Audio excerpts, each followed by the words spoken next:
Ajanta urban cooperative bank घोटाले से प्रभावित खाताधारकों का गुस्सा अब सड़कों पर दिखाई देने लगा है। आज क्रांति चौक पर बैंक के जमाकर्ताओं, खासकर वरिष्ठ नागरिकों ने सरकार, पुलिस और प्रशासन की चुप्पे के खिलाफ धरना प्रदर्शन किया। बैंक पर रिजर्व बैंक ने 28 अगस्त 2023 से प्रतिबंध लगा दिया था और अब 2 साल होने को आए हैं, लेकिन हजारों जमाकर्ता आज भी अपने पैसों के लिए भटक रहे हैं।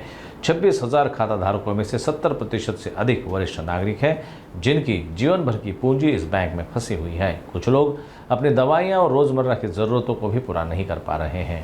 ऐसे में इनकी मांगे भी कोई सुनने को तैयार नहीं। खाताधारकों ने मांग की है कि दोषियों पर सख्त कार्रवाई और जल्द से जल्द उनकी जमा राशि लौटाई जाए। आज माझे पैसे खूप अडकलेले, लाखोनी रुपये अडकलेले। आज मुलीचं लग्न माझं अडलंय। आज मुलगी लग्नाची, आता 30 वर्ष होत आली आहेत तिला। मी लग्न कसं करायचं मुलीचं? आता खूप मोठा प्रश्न आहे। आम्ही जेवढे आज रिक्षावर पैसा कमवला होता तो सगळा इथं या बँकेत जमा केला। आज आमच्याकडे पैसा सुद्धा नाही, खायची मारामार आहे, रिक्षाचे धंदे नाहीये, तर कसं आम्ही पोट कसं, रोजची उपजीविकाच कशी भागवायची?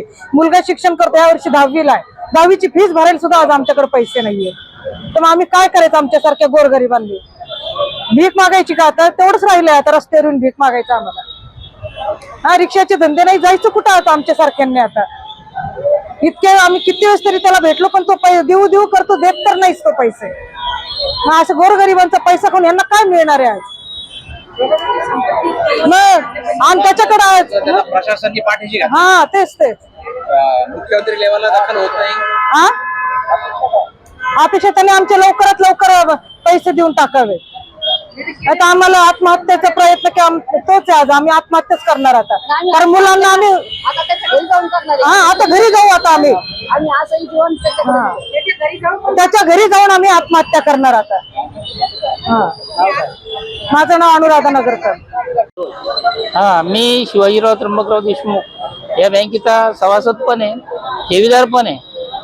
आणि या बँकेचं दिवाळा निघून 2 वर्षाचा कालावधी झालेला आहे आणि 1 वर्षापर्यंत त्या अध्यक्षाला कुठल्याही प्रकारची कारवाई झाली नाही। काय साधी चुटमुट कोणी एखाद्याची 4-5 चोरी केली, त्याच्याबद्दल जर गुन्हा दाखल झाला, त्याला लगेच अटक होते। या माणसाला वर्षभर अटक सुद्धा नाही, कोणी चौकशी करत नाही। जिल्ह्यामध्ये, या औरंगाबादमध्ये 2 मंत्री आहेत, 2 खासदार आहेत, 5-6 आमदार आहेत, एकाने याची दखल घेतली नाही। सर्वांकडे बँकेचे ठेवीदार जाऊन आले, कोणीही त्यांना उभं केलं नाही। कोणालाही सामान्य लोकांबद्दल सहानुभूती वाटत नाही। म्हणजे काय जनता दरबार आहे का काय आहे? हा, कुशाल त्यांनी इतके 97 कोटीचा घोटाळा केला। 2006 पासून 2023 पर्यंत घोटाळा चालू होता। हा रिझर्व्ह बँक काय करते? नुसतं खोके भरते, साड्या घेतात, पैठण्या घेतात। हो, हा म्हणजे रिझर्व्ह बँकेचा सहलीचा कार्यक्रम असतो। इन्स्पेक्शन म्हणजे काय, तिथे त्यांच्या ऑफिसमध्ये उड्या पडतात, तो म्हणतो मी जातो, तो म्हणतो मी जातो। कारण काय, इकडे येऊन सगळा खर्च ते ज्यांचा ऑडिट करायचा असतो, ज्यांचं इन्स्पेक्शन करायचं असतं, ते देतात। लॉजचा खर्च, जेवायचा खर्च, त्याचा खर्च, ते पुन्हा तिकडून बिलं उचलतात। म्हणून साठी इकडे धावपळ चालते आणि इथे ते फक्त खोके भरतात। जर तुम्ही इतक्या वर्ष ऑडिट करून इन्स्पेक्शन घेऊन जर तुम्हाला घोळ सापडला नाही, यांनी अक्षरशः ऑडिट रिपोर्ट बदलून घेतलेले आहेत। काय म्हणजे किती मोठी साधी, आणि सहकार खातं, पोलीस खातं यांना सारखं आपला पैशाचा माल त्यांनी चालू ठेवला, म्हणून त्याला त्याच्या इजेला धक्काला आणि वर्षभर त्याला अटक सुद्धा नाही। अहो, साधी चुटपुट 4-5 चोरी केली, थोडासा गुन्हा दाखल झाला, लगेच त्याला अटक होते आणि याला अजूनपर्यंत काही होत नाही। आताशी त्याला 2 महिन्यापूर्वी अटक केली।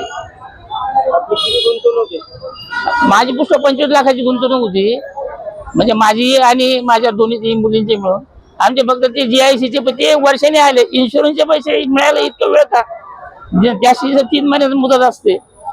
घटना घडल्यापासून 3 महिन्याच्या आत इन्शुरन्सचे पैसे मिळाले पाहिजे, त्याला सुद्धा वर्ष लागलं। लोकांनी करायचं काय? जीव द्यायचा का त्यांनी?